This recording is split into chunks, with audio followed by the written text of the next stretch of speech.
Hello दोस्तों। आज हम लोग हमारे क्रेडिट के एक पार्ट में बहुत अच्छे चीज डिस्कस करेंगे जिसका नाम है due diligence. Due diligence due diligence due diligence का एक्चुअल मतलब क्या है? It is the verification of the facts and figure what have been provided by the proposed borrower।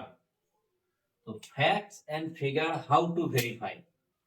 हम लोगों का due diligence scale various types of है।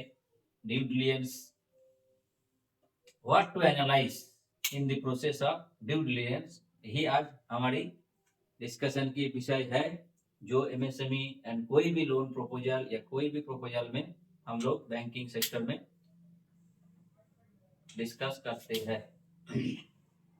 तो चलिए देखते हैं ड्यू डिलिजेंस किसका करेंगे हम लोग। ड्यू डिलिजेंस ऑफ हम लोग करेंगे क्या? Due diligence of property, due diligence of PPF means due diligence of property.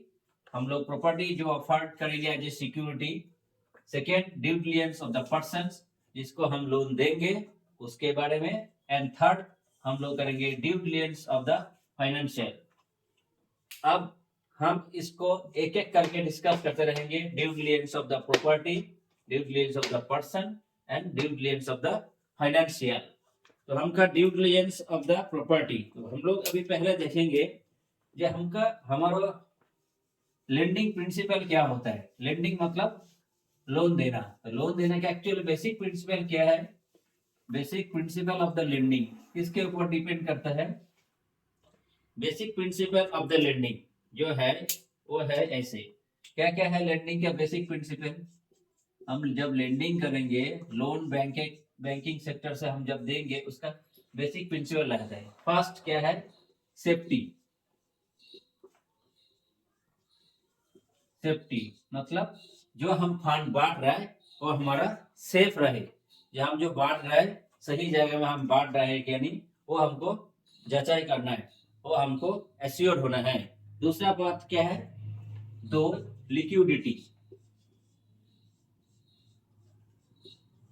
Liquidity मतलब हम जिसको फंड कर रहे हैं उसके पास कितना लिक्विड है और हम कितना लिक्विड दे रहे हैं। लिक्विडिटी मतलब लिक्विड मनी मतलब लिक्विड कैपिटल कितना है वो भी हमको चेक करना है। या उसका रेवेन्यू जनरेशन जो होगा उसमें कितना लिक्विडिटी रहेंगे जो उसमें रिपेमेंट हमारी एश्योर्ड हो जाए।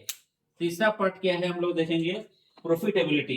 प्रॉफिटेबिलिटी एक पार्ट है लेंडिंग का और एक पार्ट है प्रॉफिटेबिलिटी। मतलब कोई भी ऑर्गेनाइजेशन कभी भी कोई भी काम करे तो उसका प्रॉफिटेबिलिटी एक बड़ा मुद्दा रहता है, क्योंकि कोई भी आजकल सोशल सर्विस तो नहीं कर रहा है ना, तो उसके लिए हमको प्रॉफिट अर्न करना ही है। तो चाहे बैंक लेन करेंगे तो उसको भी प्रॉफिट अर्न करना है, और जो बिजनेस एंटिटी है जिसको फंड लेना है वो फंड यूटिलाइज करके भी उसको प्रॉफिट ले अर्न करना है, तभी वो क्या करेंगे हमारे पास वो फंड को रिपेमेंट के लायक हो पाएंगे। तो ये भी एक पार्ट है। दूसरा पार्ट है क्या? पर्पस। लेंडिंग का और एक पार्ट है लेंडिंग का पर्पस। मतलब क्या है? लेंडिंग का पर्पस मतलब इकोनॉमिक डेवलपमेंट होना चाहिए। ऐसे नहीं है जिस पर्पस के लिए लोन दे रहा हूँ वो उसके बदले में दूसरे कोई पर्पस में यूज कर लिया। तो ये एश्योर होना है कि किस पर्पस के लिए लोन दे रहा है, तो जिस पर्पस के लिए लोन दिया जा रहा है उसी पर्पस में वो यूज हो रहा है क्या नहीं। और एक है हमारा लेंडिंग के एक पार्ट है रिस्क डाइवर्सन। कोई भी चीज हम लोग काम जब करते हैं उसमें रिस्क, विदाउट रिस्क हम लोग काम नहीं कर सकते। तो इसमें रिस्क, कोई भी फंडिंग करेंगे, बैंक भी करेंगे या बिजनेस एंटिटी भी करेंगे, he should take some risk. ये बिजनेस कैसे चलेगा या बिजनेस चलेगा क्या नहीं, तो some depends on some assumption. तो बैंकिंग सेक्टर में क्या है, यहाँ रिस्क परसेप्शन में एक्सपीरियंस दिखाया जाता है, उसकी कोलेटरल क्या है दिखाया जाता है, उसकी प्रोमोटर की कंट्रीब्यूशन क्या है वो दिखाया जाता है, एंड उसकी मैनेजरियल कैपेबिलिटी क्या है ये सब दिखाया जाता है। तो ये रिस्क डाइवर्सन भी एक पार्ट ऑफ लेंडिंग रहता है। तो क्या क्या रहेगा हमारे यहाँ लेंडिंग की बेसिक प्रिंसिपल? हम लेंडिंग की बेसिक प्रिंसिपल अभी क्या क्या डिस्कस किया है? Safety number one, number 2 liquidity, number 3 profitability, number 4 risk diversion and number 5 purpose. ठीक ठीक है, तो ये है बेसिक प्रिंसिपल ऑफ लेंडिंग। ये हो गया हमारा। अभी हम लोग जो लेंडिंग कर रहे हैं तो उसके लिए हम लोग ड्यू डिलिजेंस करते हैं। तो ड्यू डिलिजेंस करने के टाइम हम लोगों का पहले क्या बताया, एक चीज है due diligence of person, due diligence of the person. तो इसमें हम लोग क्या एनालाइज करें, व्हाट टू एनालाइज, क्या एनालाइज करें हम जब ड्यू डिलिजेंस करने जाएंगे तो क्या एनालिसिस करेंगे, बताओ क्या कर सकते हैं। एनालाइज ऐसे है, हम लोग क्या करेंगे, एक तो हम लोग देखना है हम लोगों को पर्सन की जब ड्यू डिलिजेंस हम लोग करेंगे तो उसमें देखना है, एक due diligence of the person जब करेंगे तो क्या चीज देखना है हम लोग, कोई बताएंगे। Due diligence of the person, due diligence of the person में हम लोग क्या देखते हैं, क्रेडिट वर्दीनेस, क्या देखेंगे हम लोग पर्सन के क्रेडिट वर्दीनेस, क्या देखना है हम लोगों को, क्रेडिट वर्दीनेस, पर्सन की ड्यू डिलिजेंस अब जब करेंगे, due diligence D of person,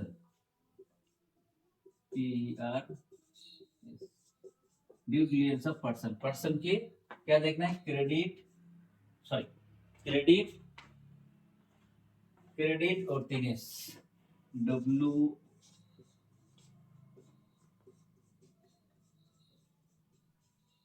credit worthiness. एक तो पर्सन की क्रेडिट वर्दीनेस कैसे हम लोग एसेस करेंगे, फर्स्ट एबिलिटी टू रिपे और विलिंग टू रिपे, दो पार्ट है इसकी, एबिलिटी टू रिपे, रिपेमेंट की एबिलिटी है क्या नहीं, मतलब एबल है कि नहीं, whether he is able to repay the liability what he has taken from the banking sector। दूसरा क्या है, एक है willing to pay, willing मतलब इच्छा, उसकी पेमेंट करने की इच्छा है क्या नहीं, लोन लेके पे करेगा या फंड को लेके बैठा देगा, ऐसे तो नहीं होना चाहिए ना। दो पार्ट है, ability to prepay and willing to pay. तो एबिलिटी टू रिपे किसके ऊपर डिपेंड करता है, ये जो एबिलिटी टू रिपे है ये किसके ऊपर डिपेंड करेंगे, और विलिंग टू रिपे है ये किसके ऊपर डिपेंड करेंगे, कैसे आप एसेस करोगे। तो एबिलिटी टू रिपे जो है इसमें एक है कैपिटल, अगर उसके पास कैपिटल एक्वायर होगा तो वो रिपे कर पाएंगे। दूसरा है capacity, whether he has the capacity, सक्षमता, whether he has the capacity to repay, whether he has the capital to repay, such type of to repay the amount, capital and capacity। और willing to pay मतलब इसका मतलब willingness to pay मतलब ये depend करता है person की, तो ये पर्सन की कैपिटल है क्या नहीं, पर्सनल या पर्सन एंटिटी की, और ये कैपिटल एंड कैपेसिटी है क्या नहीं, उसके ऊपर डिपेंड करता है। और विलिंग टू पे मतलब पर्सन की क्या डिसाइड करता है, कैरेक्टर, थ्रो कैरेक्टर। अब ये कहां से हम लोगों को ये तीनों चीज कहां से एसेस कर पाएंगे हम लोग, थ्रो कैरेक्टर। तो क्रेडिट वर्दीनेस हम लोग डिसाइड करेंगे एक पर्सन के किस बेसिस में, ability to repay and willing to pay. Ability to repay कैसे होगा, based on the capital strength of the capital and capacity to repay, so मतलब whether he has the capacity to repay the loan, और willing to pay इसको कैसे assess करेंगे हम person की due diligence में, his character। तो अब हम लोग ये जो देख रहा हो कैपेसिटी, कैपिटल एंड कैरेक्टर, अभी देखो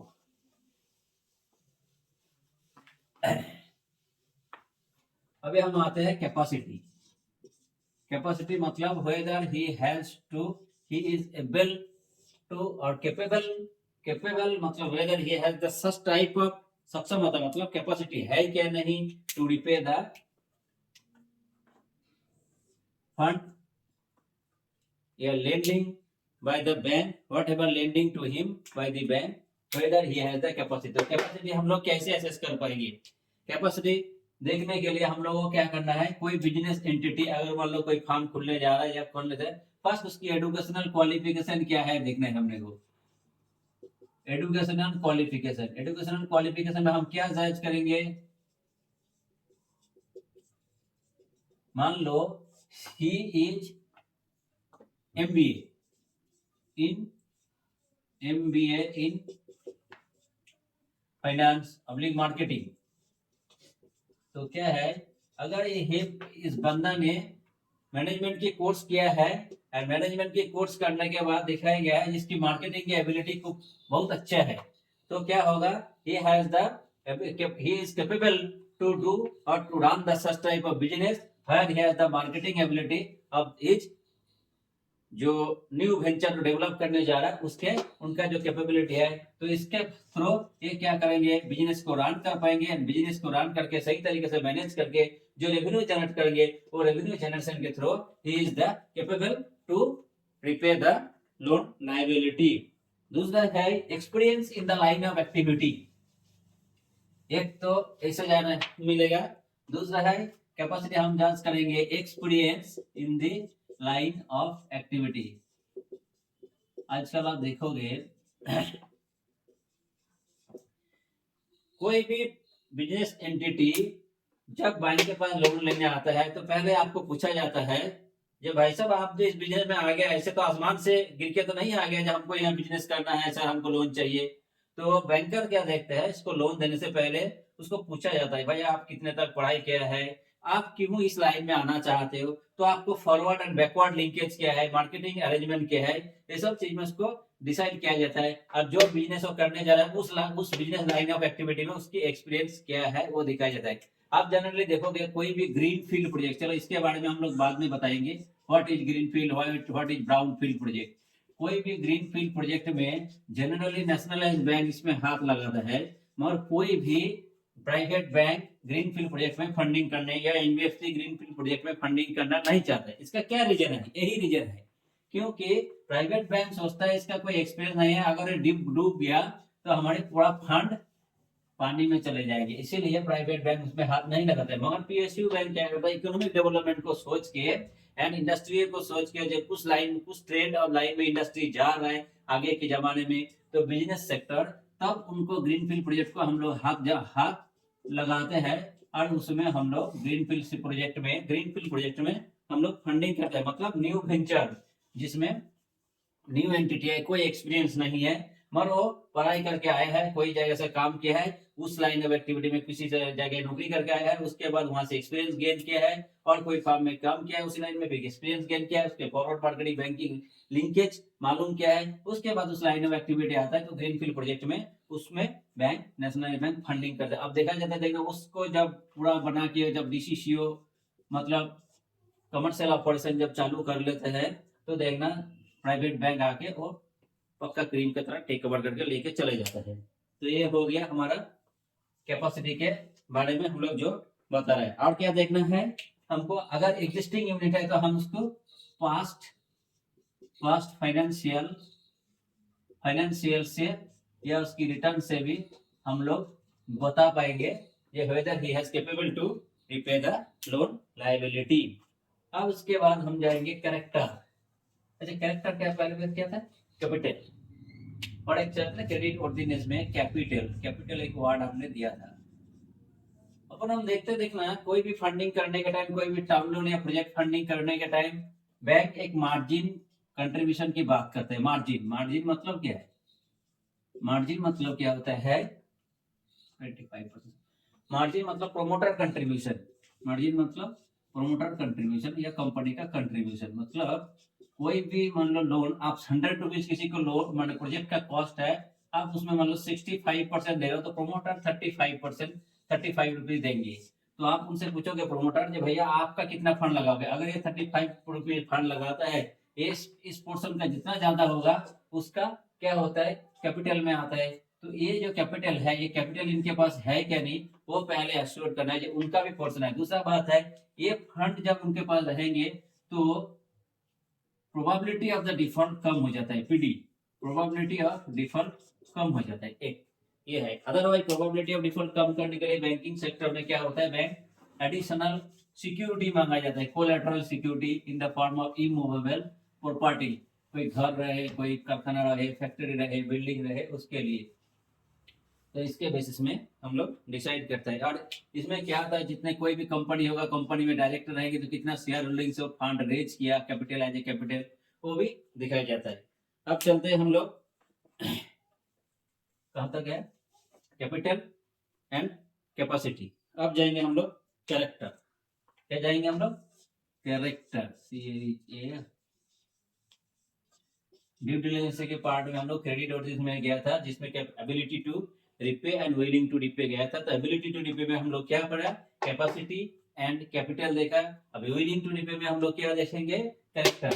ठीक है, कैरेक्टर मतलब कैरेक्टर कैसे हम लोग डिसाइड करेंगे। देखो, कोई भी लोन एप्लीकेशन जब ड्यू डिलिजेंस कब चालू होता है, verification of facts and figure कब चालू करेंगे। Verification of the facts and figure जो है वो ड्यू डिलिजेंस ही हम लोग स्टार्ट होता है, start from the loan application, beginning of loan application, मतलब जब लोन अप्लाई कर रहा है, loan application, and close, it is a continuous process, continuous process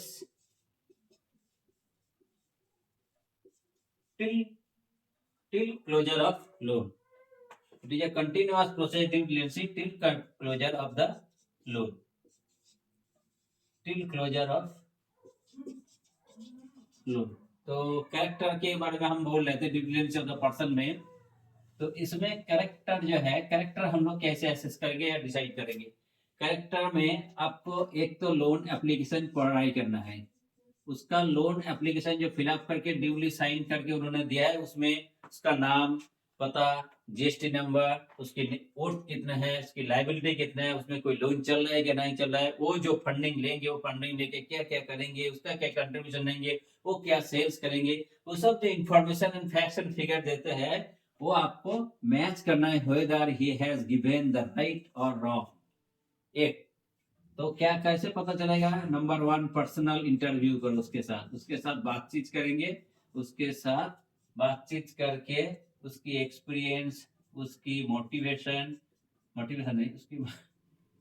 नहीं बोलते, उसकी एक्सपीरियंस, उसकी आइडिया, उसकी व्यूज, सब कुछ आपको जानना है।